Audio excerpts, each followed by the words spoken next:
Welkom in Marta's atelier. Vandaag wil ik het hebben over perspectief. Perspectief is iets wat veel mensen een beetje vervelend vinden, een beetje moeilijk vinden. Maar perspectief is echt wel iets wat je nodig hebt, wil je tekenen en wil je schilderen naar realiteit. Laten we het hebben over een eerste perspectief en dat is het 1-punt-perspectief. Bij een 1-punt-perspectief wijken de lijnen, het woord zegt het zelf, naar 1 punt. De verticalen in een normale situatie blijven allemaal verticaal. Dus de verticalen wijken nooit, hetzij in bepaalde situaties. Dus de ooglijn is een heel belangrijk iets. De ooglijn ligt natuurlijk daar waar uw ogen zitten. Dit wil zeggen, sta je bijvoorbeeld op een stoel, dan zit de ooglijn hoger. Zet je neer op de grond, dan is de ooglijn lager. Stel, deze 3 kubussen zweven plots in de lucht boven jouw ooglijn. Wat zal je dan opmerken? Dat deze horizontalen opnieuw wijken naar datzelfde punt hier op de ooglijn. Dat de verticalen allemaal verticaal blijven. Stel dat dezezelfde kubussen plots onder jouw ooglijn zitten. Wat zie je? Opnieuw, verticalen blijven allemaal verticaal en de horizontalen wijken naar 1 punt op jouw ooglijn. Dit is dus het begin. Dit is een 1-punt-perspectief. Nu, deze kubussen hebben allemaal hier een vlak dat pal naar jou gericht is. Stel nu dat deze kubus zich draait naar jou toe. Dan zie je plots 2 zijden van de kubus en kijk je hier op dit been van de kubus. Wat gebeurt er nu? De linkerzijde of de horizontalen van de linkerzijde wijken naar een verdwijnpunt op de ooglijn naar links toe. En deze zijde, de horizontalen wijken naar de ooglijn, ook allemaal naar een verdwijnpunt, maar naar rechts toe. Dit wil zeggen dat je dus 2 verdwijnpunten krijgt op de ooglijn. Dit van de linkerzijde en hier van de rechterzijde. Evenzo wanneer de kubus onder jouw ooglijn zit, hetzelfde gebeurt. Een linkerzijde en een rechterzijde. Alle lijnen van de linkerzijde hier wijken naar links en deze wijken allemaal naar rechts op een punt op de ooglijn. Wat zien we nog? Dat eveneens hier de verticalen opnieuw verticaal blijven. Stel bijvoorbeeld dat dit een gebouw is. Je ziet pal op de voorkant van het gebouw en je ziet ook de rechterkant.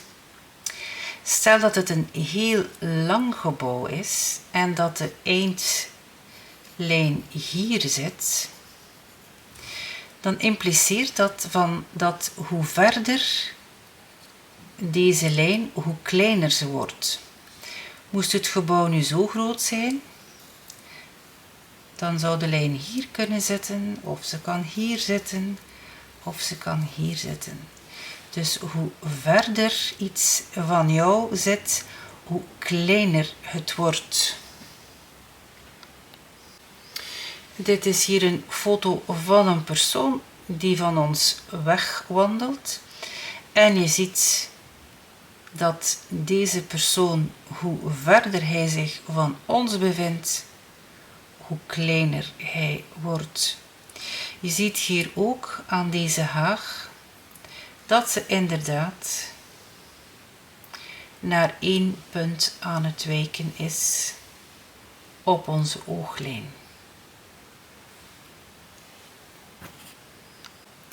Ik toon jullie nu het filmpje dat ik heb opgenomen van iemand die van ons wegwandelt en dus steeds maar kleiner en kleiner wordt.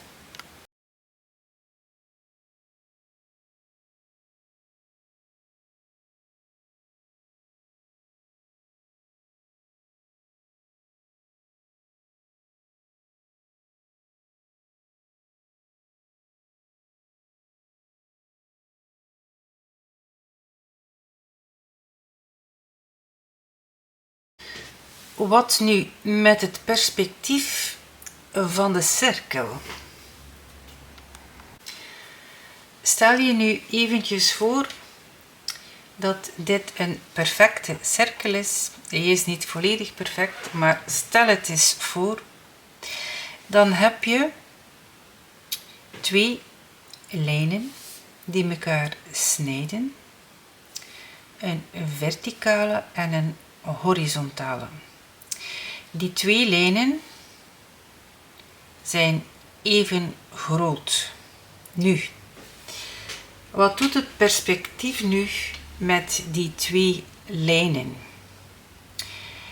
Ik neem dit dus op en ik zal dat naar mij toe draaien.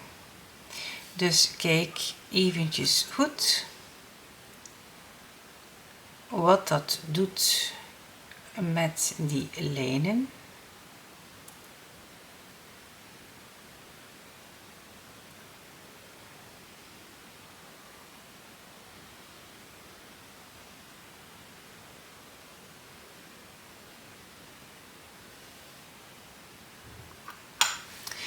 Wat heb je gezien? Je hebt gezien dat deze horizontale niet van grootte verandert, maar dat deze verticale kleiner wordt. Wat wil dat dus zeggen? Dus wat gebeurt er nu? Ik heb hier een cirkel getekend met een horizontale en een verticale.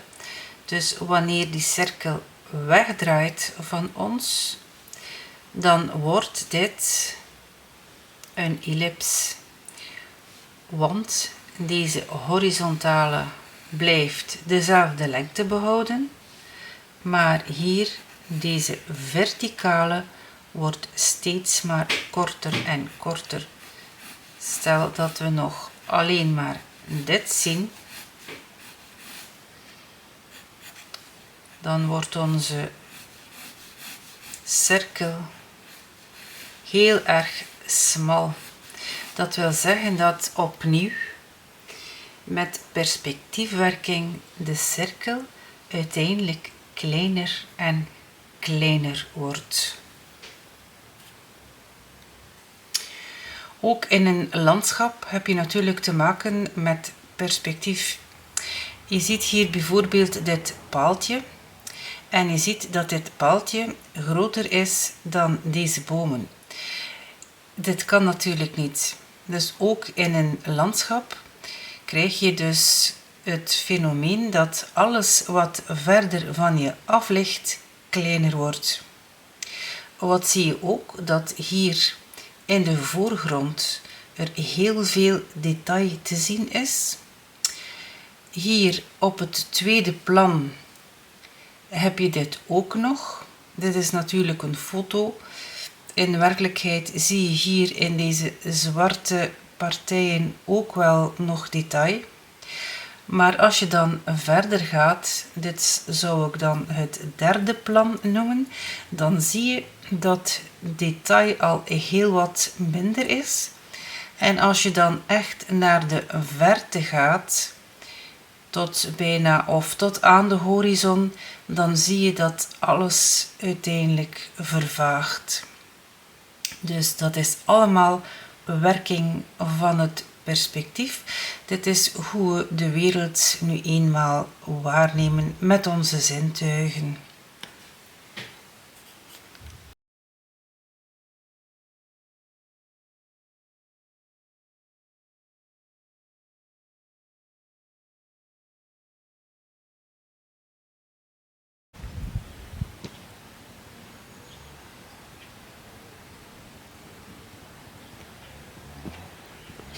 Dit was dus een klein beetje uitleg over perspectief. Over perspectief is er echt heel veel te vertellen. Dit was enkel een kleine greep van wat dat er allemaal bestaat. Er zijn heel veel boeken geschreven over perspectief. Uitgebreid, minder uitgebreid. Het is maar wat je met het perspectief aan wil. Ik hoop dat je deze video interessant vond en tot nog eens. Dag!